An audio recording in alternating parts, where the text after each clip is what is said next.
Chi deve intervenire quando scatta l'allarme? Di questo parliamo nel video di oggi.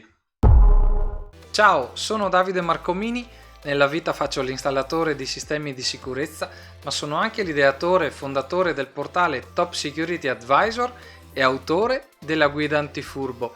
Nel canale aiuto l'utilizzatore a districarsi nel mondo dei sistemi di sicurezza. Nel video di oggi parliamo di tempi di intervento, ovvero di chi debba intervenire in caso di allarme. Quando scatta il mio allarme, chi deve intervenire? Sembra sia diventata una sorta di competizione, ovvero quando si parla di allarmi ultimamente si parla di tempi di intervento. Io con il mio allarme intervengo in 2 minuti. Io con il mio allarme intervengo in un minuto. Se colleghi il mio allarme interviene la vigilanza privata. Se colleghi il mio allarme intervengono le forze dell'ordine. Se colleghi il mio allarme intervengono gli Avengers. Insomma, non se ne capisce più nulla. E allora proviamo a fare un po' di chiarezza. Credo che l'argomento sia già stato trattato sufficientemente più e più volte, ma sembra che questo dubbio ogni tanto riemerga, ovvero chi deve intervenire. Se non interviene nessuno, a che cosa serve l'allarme? È la domanda, una delle domande più quotate in rete. Allora, direi che innanzitutto partiamo dal presupposto che l'impianto di allarme deve fare l'impianto di allarme, ovvero, come ho già detto in altri video, deve rilevare, allertare e segnalare. Tutto ciò che avviene dopo è facoltà del cliente, dell'utilizzatore, di chi vogliamo, ma una volta che è stato realizzato l'impianto secondo le norme e secondo il livello di prestazione desiderato, potrò decidere se collegarlo o meno. Se io sono in grado di intervenire a seguito di ogni allarme, probabilmente non sarà necessario collegare con nessuno quell'impianto.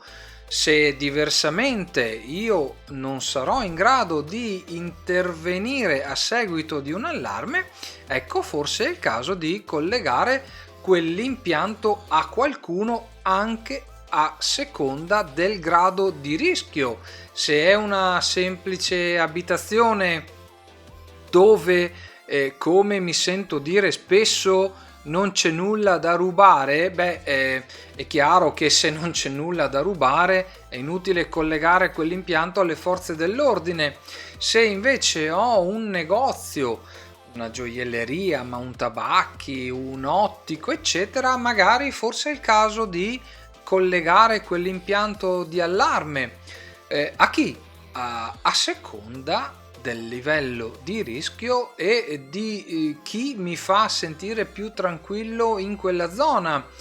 Forse i tempi della vigilanza sono troppo lunghi, forse sono troppo lunghi invece i tempi delle forze dell'ordine.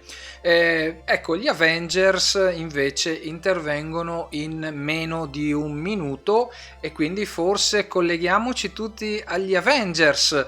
Ma a proposito di tempi di intervento, qui vince chi la spara più grossa, quindi vediamo che cosa significa intervento in 2 minuti.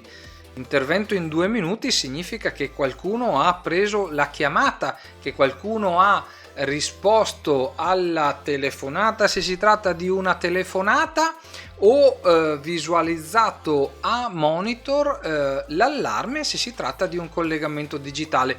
Ma questo lo possiamo fare sicuramente anche in meno di 2 minuti. Un combinatore telefonico normalissimo su linea GSM o PSTN chiama in meno di 30 secondi e quindi il mio impianto di allarme ti notifica l'avvenuto allarme in tempo reale se collegato in digitale. Intervento invece significa che qualcuno deve andare a vedere che cosa è successo, e questo sfido chiunque a farlo in 2 minuti.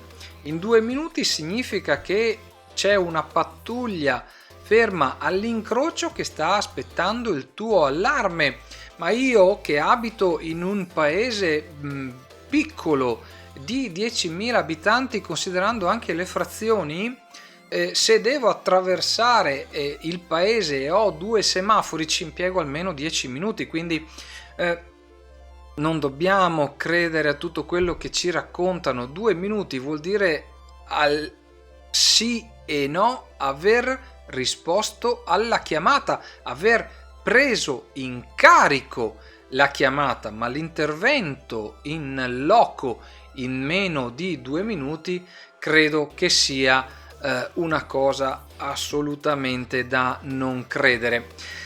Detto ciò, direi che è possibile collegare a chi vogliamo qualsiasi impianto di allarme, a patto che ovviamente, se parliamo della vigilanza, dobbiamo avere un contratto con l'istituto che prevede quel tipo di collegamento. Se parliamo delle forze dell'ordine dovremmo aver fatto una domanda che dovrà essere accettata e solo dopo potremo collegare il nostro impianto alla vigilanza o alle forze dell'ordine. Spero di averti dato uno spunto utile sul quale riflettere anche in questo video.